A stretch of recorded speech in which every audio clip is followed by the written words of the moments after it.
17h. A partir de agora, você vai ouvir o programa do Citraeng, a voz do servidor. Informações do dia a dia das trabalhadoras e trabalhadores do Judiciário Federal de Minas Gerais. Apresentação: Davi Landau, Carlos Cabeça. Boa tarde, minha amiga, meu amigo. Estamos de volta com a Voz do Servidor, o programa do Citraeng, o Sindicato dos Trabalhadores do Poder Judiciário Federal de Minas Gerais. E hoje estamos, o Carlos Cabeça, eu, Davi Landau, o Rubens Goiatá, que vai falar também no terceiro bloco sobre inteligência artificial. O programa hoje está muito bom, né, Carlos?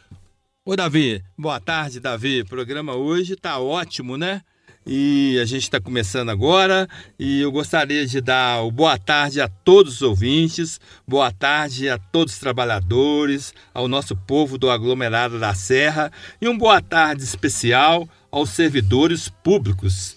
Lembrando que no dia 28, sábado passado, foi o dia do servidor público, que merece toda a nossa consideração e apoio, pois é o servidor público que presta serviços à população mais carente, que atende a comunidade, que atende a periferia e as favelas. Então é importantíssimo a gente valorizar o servidor público, que é tão desvalorizado pela mídia tradicional, pelas rádios tradicionais. E agora eu queria ver, Davi, o que é que você fala aí sobre o servidor público? Porque o servidor público é que garante com que os direitos sejam cumpridos, com que os processos que trazem uma reclamação do cidadão, uma queixa, andem, sejam julgados. É o servidor público também que garante o ensino das nossas crianças. E olha só, os professores muitas vezes eles pegam o dinheiro do próprio bolso, às vezes para garantir recursos para melhorar o ensino. São as enfermeiras, são os médicos, são aqueles que também assistentes sociais. Eles não trabalham para uma empresa que dá lucro, eles trabalham para garantir serviços à população. E esse é o diferencial do servidor público. Isso, Davi. E não custa nada lembrar o papel, dos servidores públicos na pandemia, Um papel importantíssimo. Eles seguraram a onda, eles se sacrificaram por todos nós. E isso foi uma coisa que serviu para desmascarar a mídia, os jornais que ficam atacando o servidor público. Eles querem desvalorizar o servidor público, desvalorizar o serviço público para poder privatizar as empresas e entregar para os empresários.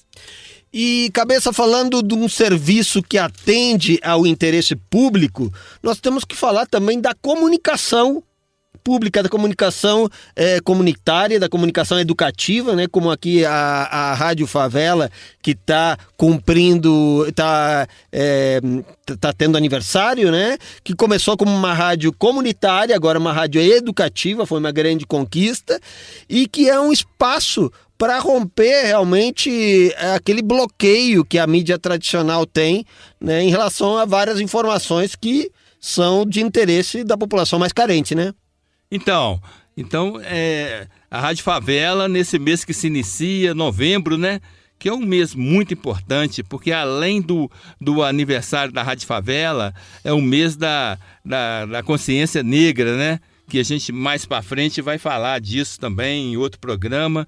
Mas hoje a gente tem que estar orgulhoso, parabenizar o Misael por essa luta, de 47 anos que está fazendo a Rádio Favela. Foram muitos percalços, muitas pedras no caminho, muita injustiça, mas Rafael e muita gente, tá aqui o Zé Guilherme também, que está agora aqui na Rádio Favela, muita gente lutou, deu sangue, deu sacrifício para essa rádio estar de pé.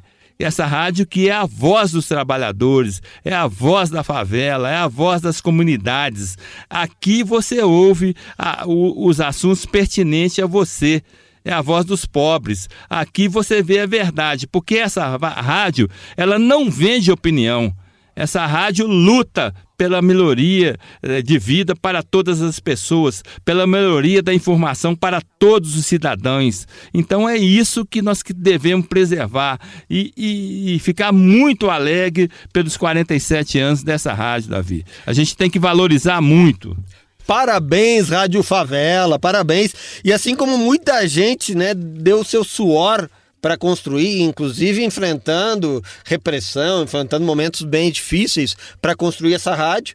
E esse nosso programa também, uma empreitada muito mais humilde, vamos dizer, que nós estamos começando, também teve a colaboração de várias pessoas, né? Você falou do Zé Guilherme, do Misael, né? O Rubens Goiatá, que também está ajudando na nossa produção, a Joana Dark, né? Nossa coordenadora também, o Caê, né? Que faz parte da nossa equipe de jornalismo.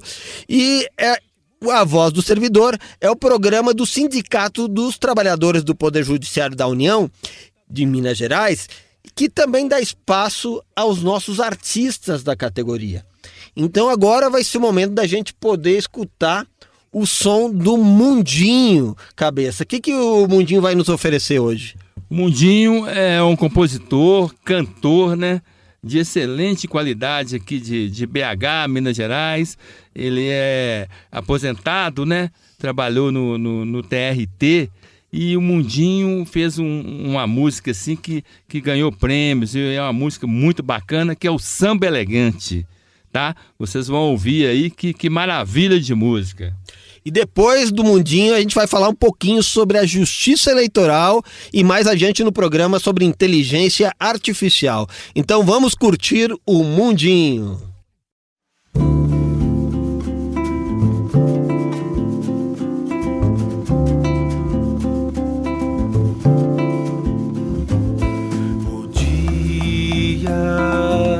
É a fonte da noite molhando as estrelas, meu destino no mundo traçado por elas. É que a vida não mente nem mesmo um segundo. Quando estamos no barco, precisamos de velas. O samba foi chegando mansinho, chegando com tudo. Eu ouvindo a batida do surdo falante, eu ouvindo a batida de um mundo distante. Não queria dizer, mas fui capturado. Eu não sabia que o meu sangue tinha samba, que tinha samba no meu violão. Eu não sabia que o meu samba tinha sangue, que tinha samba no meu coração, samba na minha canção. À noite, minha alma esperava o inesperado, meu destino traçado com muito cuidado, transformou-se em meras possibilidades. Apagaram-se as luzes em minha cidade. Então acendeu-me o samba, fui capturado. Eu ouvindo a batida de um surdo falante, eu ouvindo a cadência de um samba elegante. Devo dizer, fui capturado.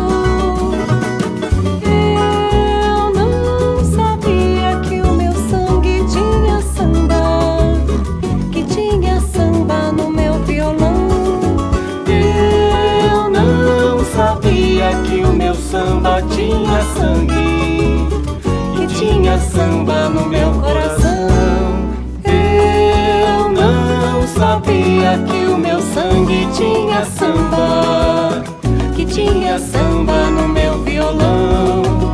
Eu não sabia que o meu samba tinha sangue, que tinha samba no meu coração, samba na minha canção.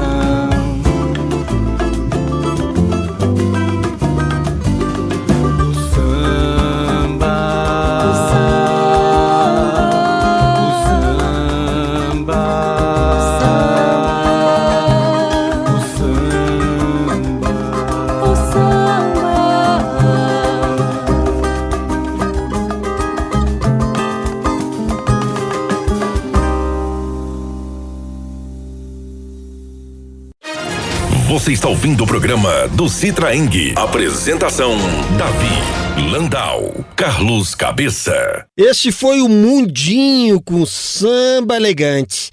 Ele é filiado ao nosso sindicato, ele é servidor aposentado da Justiça do Trabalho e a gente, o Citraeng, representa os servidores da Justiça do Trabalho, eleitoral, federal e militar. E agora nós vamos falar um pouco para você sobre a Justiça Eleitoral. Muita gente fala sobre a Justiça Eleitoral, mas quem conhece de fato esse ramo do judiciário é o servidor da Justiça Eleitoral. Nós são TREs distribuídos em todo o Brasil, cada estado tem o seu TRE, e existe o TSE, que é nacional, que é em Brasília. E hoje nós vamos conversar com o Cristian Caldas Cordeiro, que é chefe do cartório da Zona 288, em Ibirité. Cristian, boa tarde, tudo bom? Fala um pouco para nós aqui sobre algumas das características específicas da Justiça Eleitoral. Boa tarde, amigas e amigos da Rádio Autêntica Favela FM. Muito obrigado por me receber. Eu fico muito feliz em participar pela primeira vez desse espaço tão importante. Uma rádio que tem uma relevância social imensurável para Belo Horizonte, para Minas Gerais e para o Brasil como um todo. A justiça eleitoral dentro do judiciário é meio diferente, ela é meio estranha. Isso porque, enquanto o Tribunal de Justiça, a Justiça do Trabalho e a Justiça Federal possuem uma estrutura similar e são voltadas estritamente à atividade judiciária, que é o julgar ações, a justiça eleitoral não. A justiça eleitoral ela é lembrada mais pelo seu viés administrativo, que é o realizar a eleição, do que pelo viés judicial.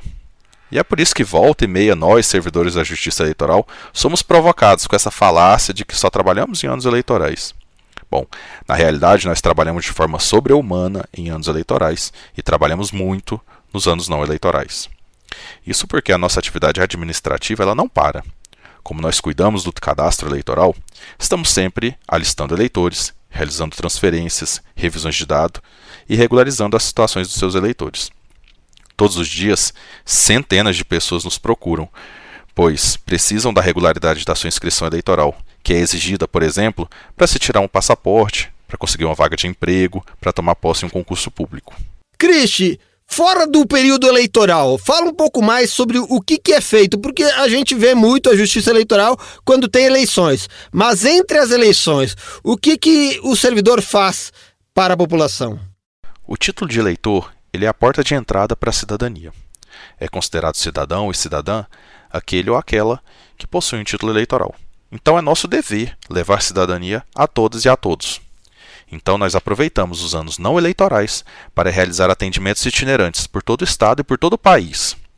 Eu aproveito para avisar aos eleitores e às eleitoras de Sarzedo que nós estaremos no município no dia 11 de novembro. Sarzedo que se situa aqui na região metropolitana de Belo Horizonte. Essas ações são extremamente importantes, pois é por meio delas que nós garantimos o exercício do direito de voto para aquelas pessoas que não conseguem se deslocar até os cartórios eleitorais. Além disso, nesses anos não eleitorais, estamos sim realizando outras eleições, que são as eleições suplementares e parametrizadas. As eleições suplementares são aquelas, por exemplo, para os cargos de prefeitos que tiveram seus mandatos cassados. E parametrizadas são aquelas que são realizadas para outros órgãos ou para cargos não políticos, como, por exemplo, a eleição dos conselhos tutelares.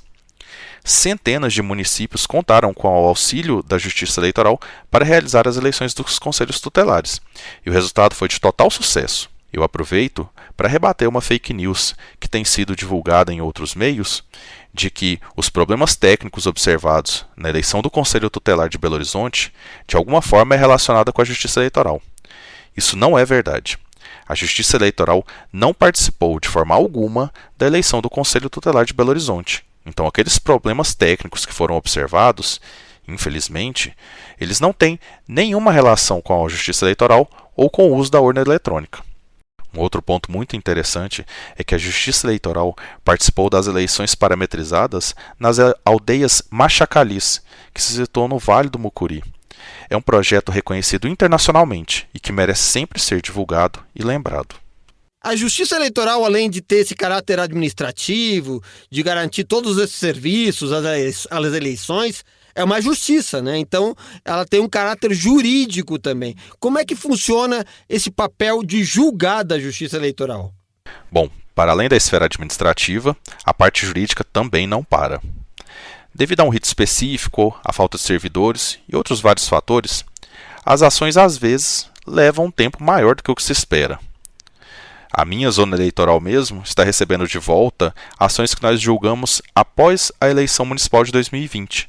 Ações essas que tramitaram por várias esferas por meio de recursos.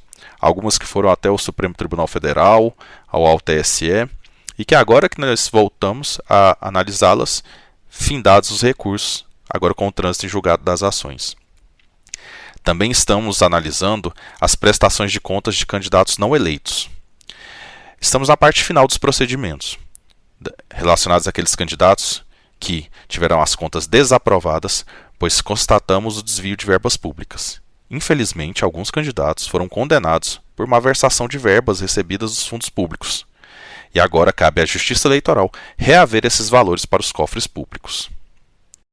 Nós também começamos já a analisar as filiações partidárias, já que é necessário que aqueles que pretendem ser candidatos já passem a observar os prazos de filiações partidárias. Estamos em contato constante com os partidos políticos para fornecer orientações, não só aos partidos, mas também àqueles que têm pretensão de saírem candidatos nas próximas eleições. Estamos ainda julgando as prestações de contas anuais dos partidos políticos e desenvolvendo uma série de outras atividades. Então, além dos anos eleitorais, a Justiça Eleitoral está sempre atuante. Enquanto guardiã da cidadania, a Justiça Eleitoral não descansa, nem mesmo no ano não eleitoral. Muito obrigado, Cristi. Obrigado por informar a população ouvinte da Rádio Favela sobre o papel da Justiça Eleitoral. Um grande abraço. Você quer complementar mais alguma informação aqui, por gentileza? Eu que agradeço a oportunidade e aproveito o espaço para relembrar as pessoas que elas têm até o dia 8 de maio para tirar o título, para transferir ou para regularizar, de forma a poder votar na eleição municipal. É nessa eleição municipal em que a participação popular é mais importante, porque os eleitos eles estão mais próximos de nós e as suas ações elas impactam mais diretamente no nosso dia a dia. Então eu reforço as pessoas, busquem os cartórios eleitorais o quanto antes, não deixem para a última hora, pois o número de servidores é pequeno e agora nós retomamos a coleta dos dados biométricos, então o atendimento tende a ficar um pouco mais demorado. Então, busquem os cartórios eleitorais para tirar a primeira via do título, para transferir a inscrição eleitoral e para regularizar a situação eleitoral, para que assim possa votar nas eleições municipais. E eu aproveito a oportunidade para mandar um recado para as professoras e aos professores, tanto da rede pública quanto da rede particular. Na Justiça Eleitoral nós temos um projeto que eu sou apaixonado por ele e acho que ele é extremamente importante, que é o Projeto Eleitor do Futuro. Esse projeto ele visa levar uma conscientização aos jovens eleitores e até mesmo àqueles que ainda não são eleitores sobre a importância do exercício da cidadania. Então, se você professora, se você professor tem interesse em levar esse projeto para a sua sala de aula, para a sua escola, entre em contato com a Justiça Eleitoral. É uma felicidade enorme participar desse projeto e auxiliar na formação dessa conscientização política dos nossos jovens. Um grande abraço, mais uma vez muito obrigado pelo convite e estou sempre à disposição. É isso aí, esse foi o Cristi Caldas Cordeiro, chefe do cartório 288 da Justiça Eleitoral em Ibirité, falando um pouco sobre esse ramo do judiciário. E agora, o que temos de música, Cabeça? É isso aí, minha gente. Agora vamos de mais uma música com Mundinho. Agora uma música também muito bonita, com letra e música bem trabalhada, e o título da música é O Pescador. Você está ouvindo o programa do Citraeng. Apresentação: Davi Landau, Carlos Cabeça. Com Mundinho Rocha.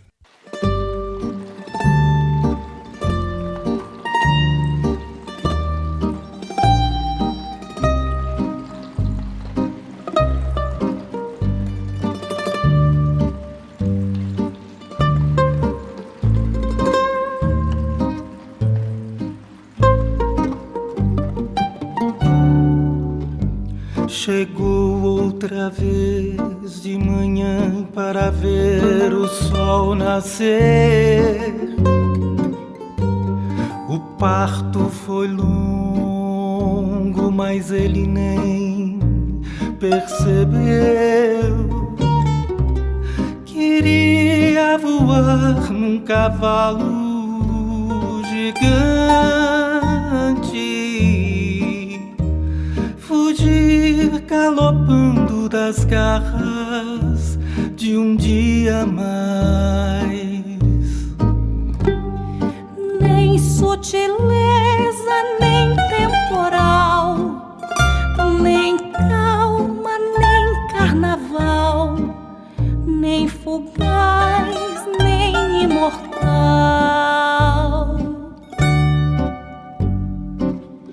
Uma simples vontade sem razão, mil rotas traçadas sem precisão, na noite à espera de um sinal.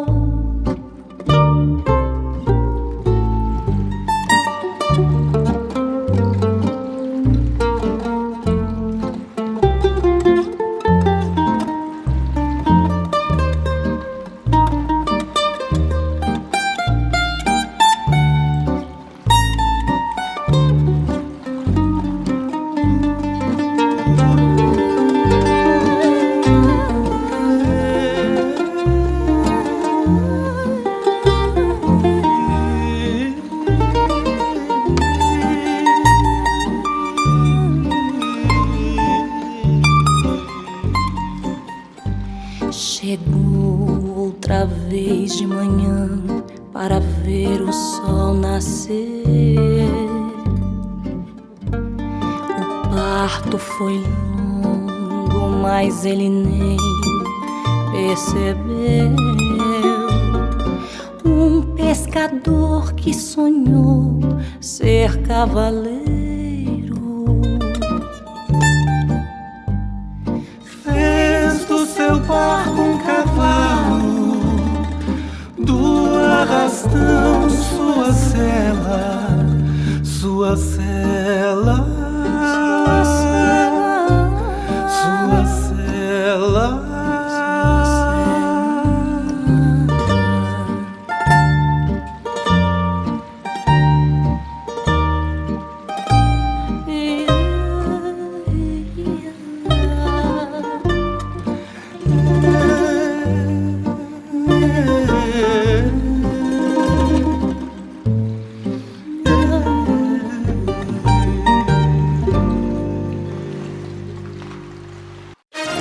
Você está ouvindo o programa do Citraeng. Apresentação: Davi Landau, Carlos Cabeça.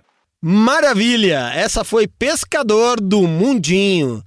E agora nós vamos falar sobre inteligência artificial. Nós temos aqui o Rubens Goiatá, que fez um podcast sobre inteligência artificial. Boa tarde, Rubens. Tudo bom? Boa tarde, Davi. Um prazer estar aqui. Boa tarde aos ouvintes da Rádio Favela. Prazer estar aqui de novo falando com vocês. Pois é, eu fiz um podcast que está disponível na página do Citraeng, né, em que a gente fala sobre essa questão da inteligência artificial.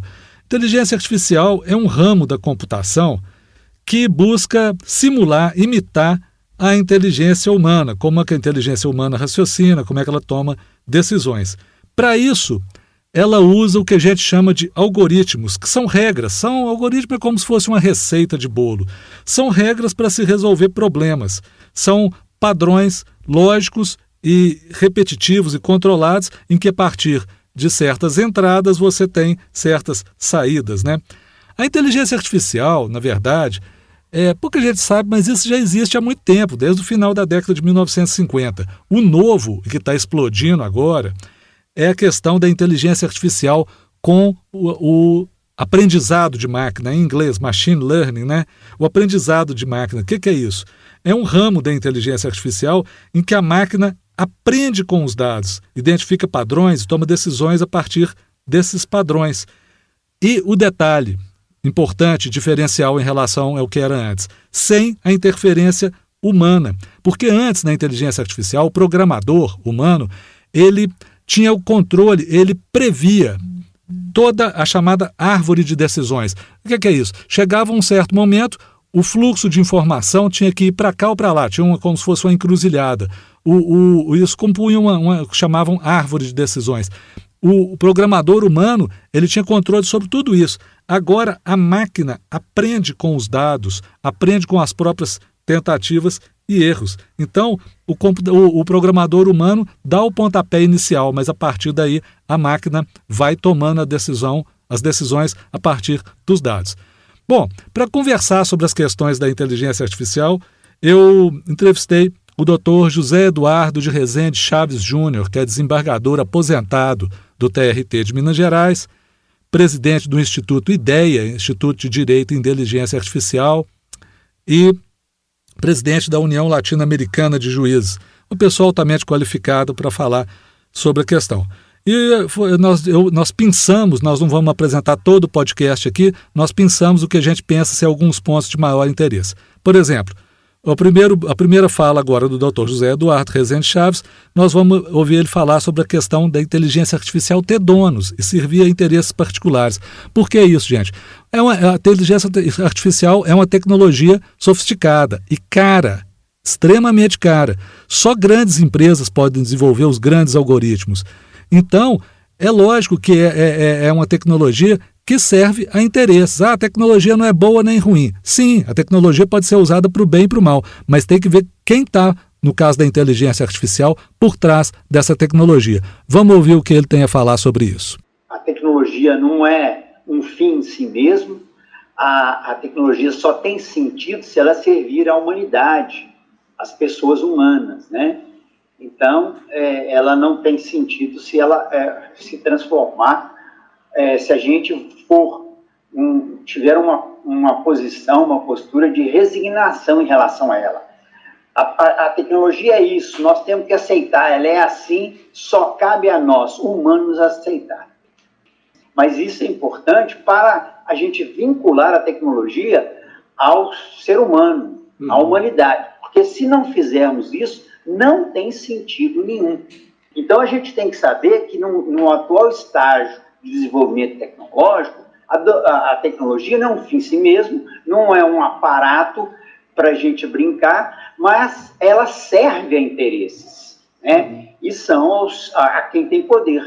Então, a primeira coisa que a gente tem que ter noção é com relação a que interesses, né, a tecnologia está servindo, não para ter uma postura que eu acho incorreta, obscurantista, né? Um neoludismo, vamos quebrar as máquinas, vamos parar de desenvolver a IA, vamos jogar o celular na parede. Eu acho que não é essa a posição, mas uma posição crítica e de política, de ativista, de lutar por uma regulação que tenha como centro, né, a humanidade, as pessoas humanas. Então, nesse sentido, eu vejo muitos pontos interessantes, né, mesmo sabendo de enormes, colossais perigos. Então, nós temos que verificar quais são esses perigos e combatê-los. Bem, nesse segundo bloco agora, eu perguntei para o Dr. José Eduardo Rezende Chaves a questão que todo mundo fala, a máquina vai superar o ser humano. Quer dizer, a máquina já supera, como ele disse, o ser humano, como ele vai dizer aí, em muitas questões. Agora, o problema não é o computador conseguir imitar o ser humano, é o cérebro humano. A questão é que estão induzindo o cérebro humano a imitar o computador, o algoritmo. Exatamente isso. Ninguém sabe. Primeira coisa é o seguinte, a máquina superar o ser humano, a máquina há muitos anos já superou em muitas coisas o ser humano. Você não consegue concorrer com a máquina em muitos aspectos. E a máquina não consegue concorrer com o ser humano em vários outros aspectos, né? Então, são inteligências diferentes. Né? Cada vez mais, a inteligência artificial procura se aproximar da inteligência, vamos dizer, natural. mas são diferentes, são processos diferentes, né? E a inteligência artificial ela é muito estatística. E a nossa inteligência ela tem muito de intuitiva, né? É verdade, já dizem, né, alguns estudiosos que a próxima fase vai ser a fase da intuição artificial, né? Aí o negócio vai ficar feio.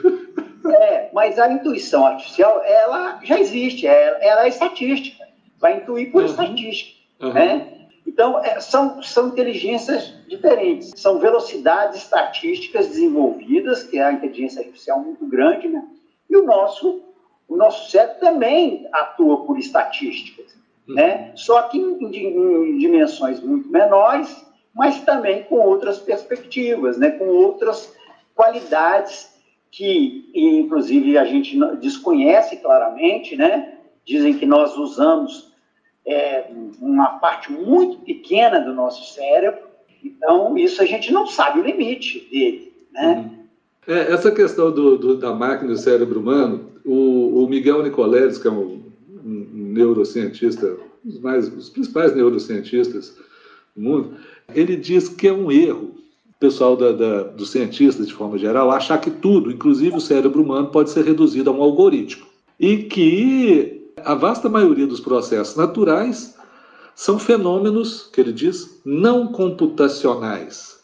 Mas que o perigo não é treinar o algoritmo a imitar o cérebro humano, mas treinar o cérebro humano a funcionar como algoritmo. O que o senhor acha dessa colocação? Não, eu acho perfeito. Eu acho que o grande problema está aí, né? E já existem estudos, inclusive apontando, ainda são polêmicos, né, dizendo o seguinte, que pela primeira vez a próxima geração já tem um QI menor que a geração anterior. Sempre a geração posterior tem um pouquinho mais de QI do que a geração anterior, de que agora parece ter uma reversão. E muita gente associando isso às redes sociais. A forma como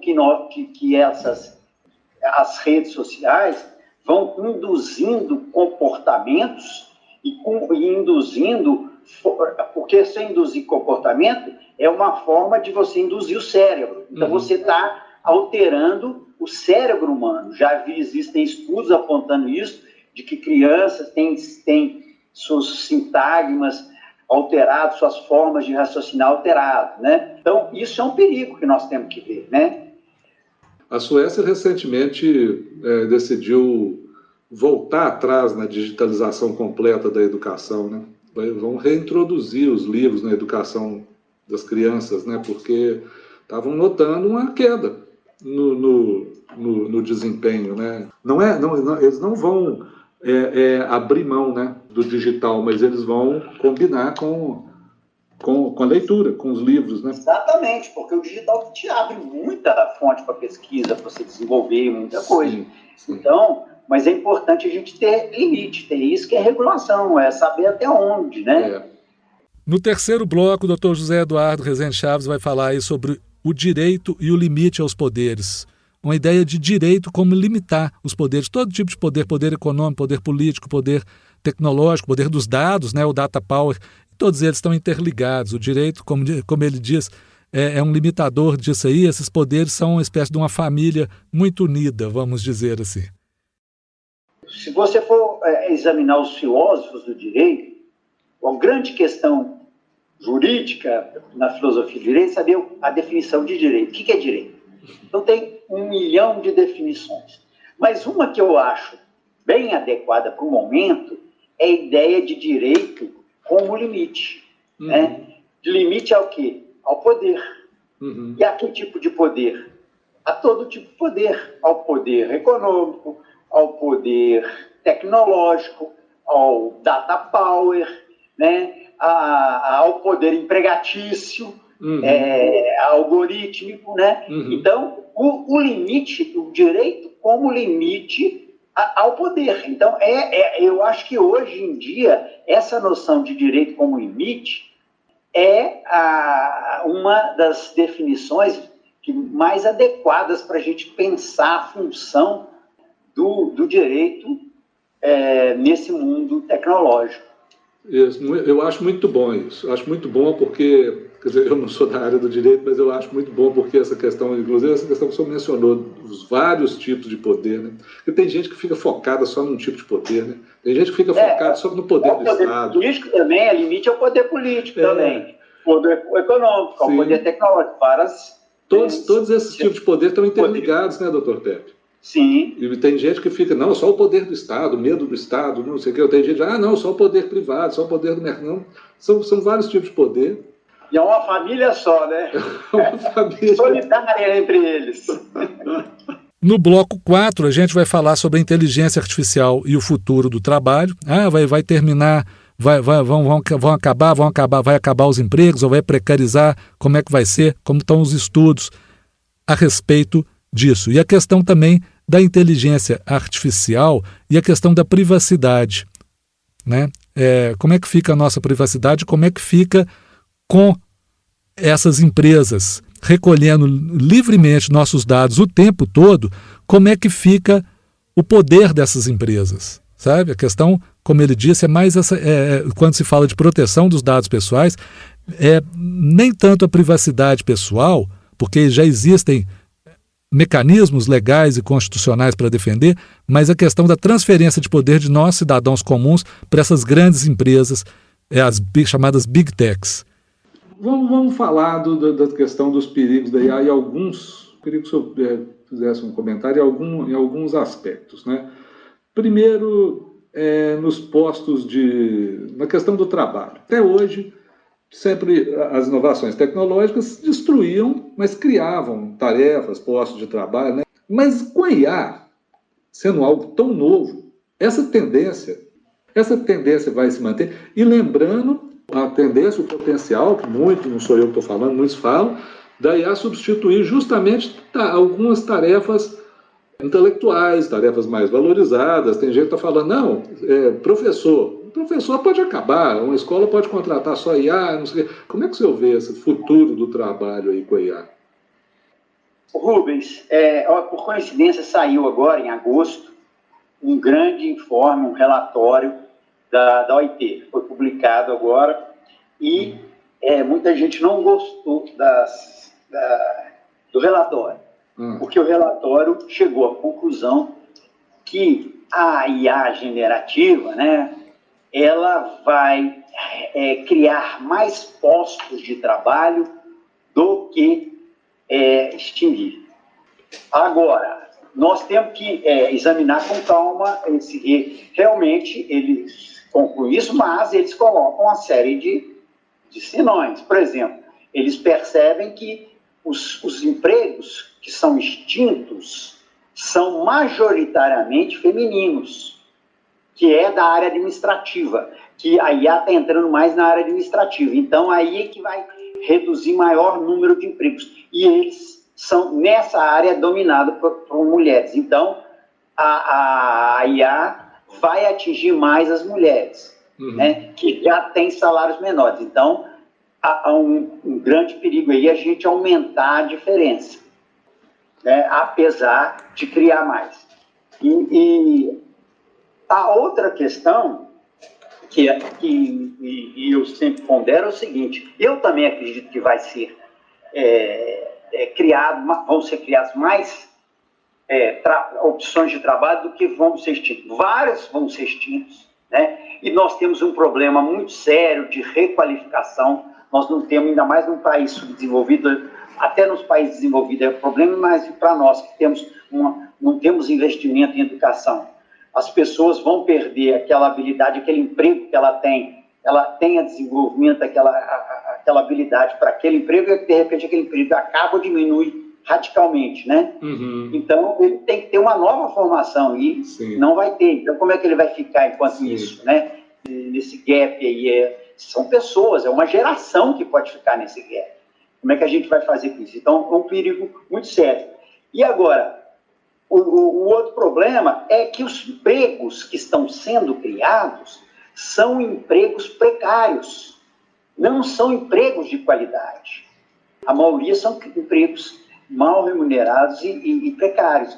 Então, embora tenha aumentado o número de trabalho, ou seja, o ser humano a humanidade continua precisando do trabalho do ser humano. É uma opção, né, de se entender de que esses empregos, que eles chamam de trabalho, né, autônomo, né, precário, né, isso é uma decisão política, é uma decisão de política judiciária. O judiciário que vai definir que se é bom criar esses empregos precários é melhor que né, de um emprego protegido, né? Isso é uma definição, é um problema sério. Eu costumo falar, olha, a Uber inventou uma maravilha. Ele criou no Brasil milhões de empregos, né, para entregadores e motoristas. Só que criou milhões de empregos precários e sem condição, e que não sem futuro. Porque como essas pessoas que não contribuem para viver, como é que vão viver no futuro? Como é que daqui no final da geração vai ser esses empregos autônomos vão continuar? Então, é essa a questão. Então, eu concordo com a análise da OIT de que vão ser criados mais empregos do que existem, só que nós temos aí esse momento de transição que vai ser muito ruim para muita gente, né, que não vai conseguir se requalificar, vai atingir mais as mulheres e vai ser um trabalho mais precário. Mas essa própria precarização, lidar com essa precarização faz parte da regulação da IA, não é? Exatamente. Então... Se você regula permitindo, autorizando, liberou, né? Há regulação e regulações, né? Tem uma regulação que desregula, né? Que libera. Então, tem vários tipos. Regular para permitir. É uma questão política também, né? Política, é a questão política. E é uma questão, por isso que eu falo, é humana. Não é uma questão da máquina, da tecnologia. Isso é muito importante a gente reforçar isso, né, doutor Pepe? Porque tem um discurso que fala assim, é o discurso da inevitabilidade, né, do fatalismo. Não tem jeito, o desenvolvimento tecnológico vai acabar com os empregos mesmo, não tem nada para se fazer. Tem sim, claro que tem, basta ter vontade política. Para ter vontade política tem que ter mobilização, para ter mobilização tem que ter conhecimento. E o bloco 5 é exatamente sobre os nossos dados pessoais e as grandes empresas. Como é que fica isso? Do ponto de vista jurídico e do direito fundamentais da proteção de dados, não se trata da proteção de privacidade. Isso que a grande mídia propala, né? Uma visão libertária, neoliberal, mas a grande questão da proteção realmente jurídica e que tem que ser entendida pelo Poder Judiciário é a proteção contra o poder dos dados, contra o data power. É uma questão muito mais política e coletiva do que de proteção da privacidade individualista, solipsista. É a minha expressão como cidadão coletivo. É a luta, né, do cidadão e dos sem poderes contra os poderosos. É o limite isso. Então, é porque, através dos dados, aumenta o potencial de controle do poder, aumenta o poder. A gente parar de enxergar a proteção de dados como proteção da privacidade. E dados, quem tem dados, é uma tendência de aumentar a concentração de poder, porque dados geram mais dados, os algoritmos geram novos dados. Então, no mundo em que o dado é o capital, em que dado é poder, dados que geram dados, você já vai aumentando o poder, né? Ao tempo todo você vai aumentando o poder, e não tem como distribuir esses dados. Em capital você ainda pode, em tese, falar, não, é possível distribuir capital, por via tributária, etc, várias coisas. Mas o dado não tem como distribuir dados, né? Então, o dado só vai concentrando, é o que nós vimos aí, as grandes big techs, né, chegaram a um patamar econômico absurdo. Na pandemia, todas as empresas quebrando, e as big techs explodiram de ganhar dinheiro. Frear Aí não é. Então é isso que a gente vai conseguir identificando, regulando de uma forma democrática. Legal, Rubens, muito interessante esse podcast, porque é um assunto que todos nós temos que conhecer, né? Ele veio para ficar e eu acho que a tecnologia é muito boa para melhorar a qualidade de vida nossa, né? Achei muito interessante aquela parte que ele fala, depende de quem controla a tecnologia, e a questão da regulação. Fazendo um paralelo, a gente vê, por exemplo, as redes sociais. As redes sociais, todos nós estamos nas redes sociais, e realmente trouxe muito benefício, mas por outro lado também trouxe muito problema, né? E a gente vê que muita gente que só se limita a ter informações de algumas bolhas nas redes sociais acaba tendo uma visão distorcida do mundo, né? Inclusive várias tragédias que aconteceram. Claro, a inteligência artificial é outra coisa, mas só fazendo um paralelo aí de importância de quem controla essas tecnologias, né? Sim, a inteligência artificial, mas você falou das redes sociais, isso é importante, porque a inteligência artificial está muito relacionada às redes sociais. As redes sociais, primeiro que elas são grandes captadoras dos nossos dados, e a inteligência artificial não funciona sem muitos dados, mas é muito mesmo, gente, para vocês terem uma ideia, aquele chat GPT, que está famoso aí, todo mundo usando, ele funciona com 175 bilhões, atenção, não é é bilhões de parâmetros, tá? É muita coisa, porque é uma quantidade astronômica de dados que é captado por várias... hoje em dia, quase todos os nossos passos na vida, a gente está deixando rastros, dados para trás, né? Mas as redes sociais são grandes captadores. Mas a inteligência artificial não está só nas redes sociais. Ela está nas TVs, ela está nos GPS, ela está naqueles assistentes virtuais como a Alexa, a Siri, ela está no computador dos carros, milhares de produtos. Ela está em vários lugares, ela já está nas nossas vidas, mas vai entrar cada vez mais. Por isso o título do podcast é Precisamos Conhecer, porque a gente precisa conhecer para poder usar, né? Para poder usar para o bem. Agora, só mais uma coisa, no caso das redes sociais, o algoritmo delas é um caso de mau uso, e as redes sociais precisam de regulação, porque o algoritmo delas é desenhado para captar a atenção das pessoas, para que as pessoas fiquem mais tempo possível nelas. Não importa o que está lá para captar, se são as maiores aberrações, se é crime, se isso causa engajamento das pessoas, se com isso as pessoas ficam mais tempo em frente ao seu computador ou no celular, o algoritmo das redes sociais está lá capturando a atenção das pessoas. É um exemplo claro que as redes sociais e também a inteligência artificial precisa urgentemente de regulação. E para regular, a gente tem que conhecer essa inteligência artificial, o que é e usar. Muito obrigado pela oportunidade de falar com vocês. É isso aí, essa foi a palavra do Rubens Goiatá. Cabeça, isso te assusta um pouco? Realmente a gente tem que prestar atenção, porque são novidades, né? Coisa que vai influir na nossa vida, no nosso trabalho e nas gerações que estão vindo aí.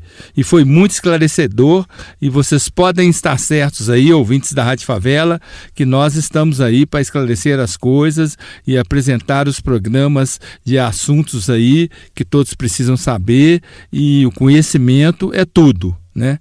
Conhecimento liberta. Então, esperamos que vocês tenham gostado aí, e vamos caminhando aí para o fim, né, Davi? Quero agradecer o Rubens aqui, falar que estamos sempre à disposição aqui, tá? E você vai estar com a gente muitas vezes, com certeza. E um abraço para você, Davi, e para todos os ouvintes. Exato, Cabeça. Um grande abraço, um forte agradecimento aqui pro Rubens, pro Cabeça, para toda a audiência aqui que nos acompanhou, para todos os nossos filiados também, e anunciando a todos também que o próximo programa nós vamos tratar sobre o futuro do trabalho, né? Falar um pouco sobre as relações do trabalho novas, as futuras, o que vai acontecer. Então eu vou me despedindo, né? Um grande abraço, boa tarde a todas e todos. Um abraço para vocês, obrigado, um abraço para ouvintes aí da Rádio Favela. Um abraço para todo mundo aí, hein? Vamos que vamos. Até quinta-feira que vem, às 17 horas, de novo com a Voz do Servidor, o programa do Citraeng.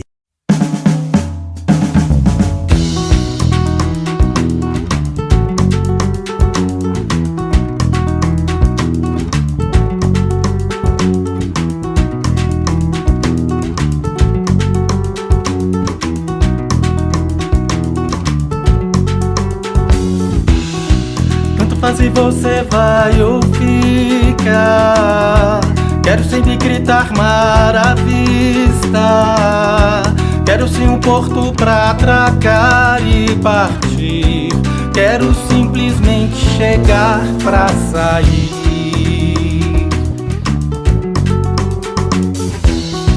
Não quero areia, não ampulhetar.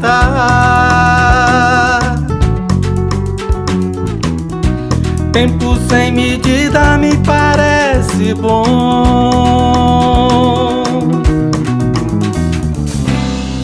Quero viajar pelo planeta. Dessa vez vou partir pra Belém do Pará, com Corumbá, vou pra Medellín, Trinidad e Tobago, Santiago.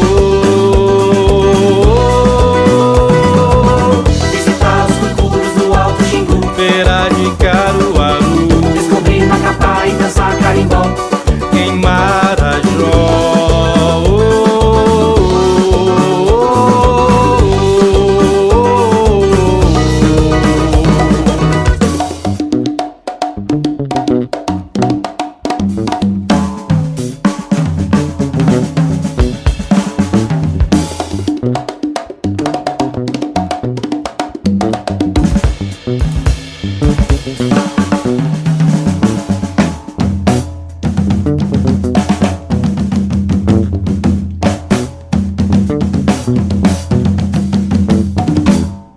Não quero areia, não ampulhetar.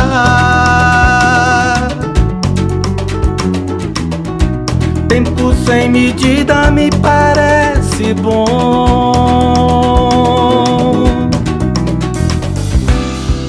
Quero viajar pelo planeta. dessa vez vou partir pra Belém do Pará, com Corumbá, vou pra Medellín, Trinidad e Tobago, Santiago. visitar os cucuros do Alto Xingu, Feira de Caruaru, descobrir Macapá e dançar carimbó, em Marajó.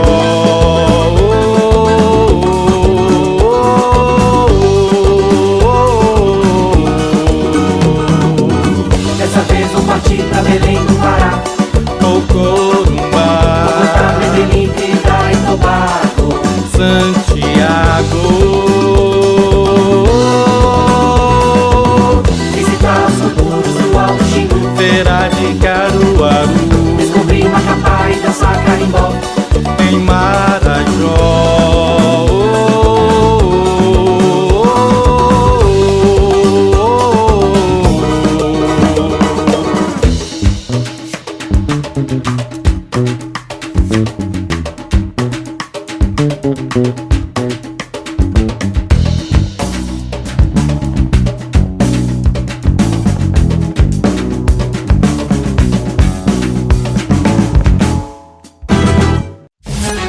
Você ouviu o programa do Citraeng, a voz do servidor. Apresentação: Davi Landau, Carlos Cabeça, Joana Dark.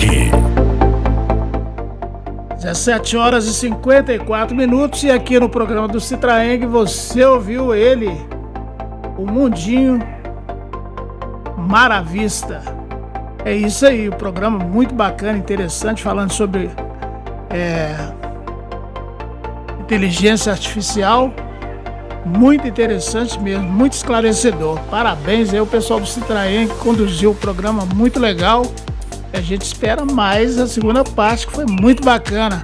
O Davi, o Cabeça e o Rubens explicando aí tudo sobre inteligência artificial. 6:06. Boa noite. Autêntica FM 106,7 e a hora certa. 17 horas e 55 minutos.